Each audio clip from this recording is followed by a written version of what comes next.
আসসালামু আলাইকুম দর্শক, সুখবর সুখবর সুখবর। ভিডিওটা শেয়ার করে দিয়ে গ্রামীণফোন কোম্পানি জনগণের কথা চিন্তা কইরা তবে আমার আগে বাস দিয়ে নতুন সিদ্ধান্তে আসছে।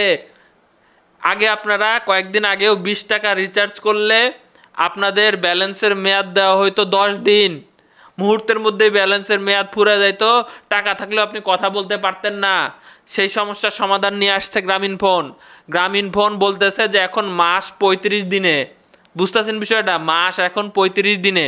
তাদের ওয়েবসাইটে গেলে দেখতে পাবেন, আমিও রিচার্জ করে দেখছি। এখন আপনি ভালো মতো খেয়াল করে দেখেন, পাশে চার্ট আমরা দিয়েছি।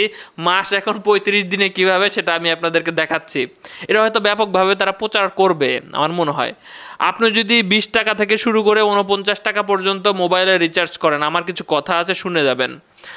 আপনি মেয়াদ পাবেন 35 দিন। মারহাবা, যেখানে ছিল 10 দিন। বুঝতে পারতেছেন কতটুকু বাড়াইছে? আপনি 50 টাকা থেকে শুরু করে 149 টাকা পর্যন্ত 45 দিন মেয়াদ পাবেন। 150 থেকে 299 টাকা রিচার্জ করলে 65 দিন মেয়াদ পাবেন। এবং 299 টাকা প্লাস যদি আপনি রিচার্জ করেন তাহলে কিন্তু আপনি 395 দিন পাবেন। দর্শক শ্রোতা, আমি সাথে সাথে আগে টেস্ট করার জন্য আমার অ্যাকাউন্টে আমি 20 টাকা ভরলাম, দেখি সত্যি সত্যি 35 দিনের মেয়াদ দিয়ে দিছে। মারহাবা।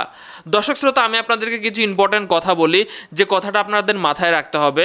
না হলে কিন্তু আপনি ভাই, গ্রামীণফোনের প্রতি আমি প্রচণ্ড বিরক্ত তাদের এই বিভিন্ন রকম নিয়ম কানুনের জন্য। ভাই, টাকা দিয়ে এমবি কিনে আমরা, মেয়াদ ফুরে গেলে সেটা আপনারা নিয়ে যান। আপনারা জানেন যে বিগত একটা ভিডিও দিয়েছি যে আমার সিমে 4000 টাকা ফ্ল্যাক্সিলোড ছিল। অনেকে বলতে পারেন যে ভাই, এত টাকা ফ্ল্যাক্সিলোড ফোনে রিচার্জ হয়েছে কেমনে? ভুলে চলে আসে নাকি বিকাশ করতে যায় ফ্ল্যাক্সিলোড দিছে? না, এটা আপনাদের ভালোবাসা। আপনার মনে আছে যে আগে কিন্তু কিছু সাইট ছিল যেখানে অ্যাকাউন্ট রেফার করলে কিন্তু অনেক কিছু পাওয়া যেত। তো এইভাবে আসলে আমার সেখানে ব্যালেন্সে ছিল 4000 টাকা ছিল। তো আমার ব্যালেন্সের মেয়াদ ফুরিয়ে গেছে, তো আমি ভুলে গেছি রিচার্জ করতে। জিপি সিমের কিন্তু একটা নিয়ম আছে, ভালো মতো মনে রাখবেন। অন্য সিমও হয়তো বা আছে। আপনার ব্যালেন্সের মেয়াদ শেষ হওয়ার পর 60 দিন পার হইলে, এর মধ্যে যদি আপনি রিচার্জ না করেন, তাহলে কিন্তু আপনার ব্যালেন্সে যত লাখ টাকাই থাকুক না কেন ফ্যাক্সিলোড হিসেবে শূন্য করে দিবে, কোম্পানি কিন্তু নিয়ে যাবে। এরপরে 365 দিনের বেশি কিন্তু আপনি আপনার সিমটা ইনঅ্যাক্টিভ রাখবেন না, মানে চালাচ্ছেন না, টাকা ভরতেছেন না, এমন করবেন না। নাহলে কিন্তু আপনার সিমটা অন্যজনের কাছে বিক্রি করে দিবে। এই বিষয়গুলো মাথায় রাখতে হবে।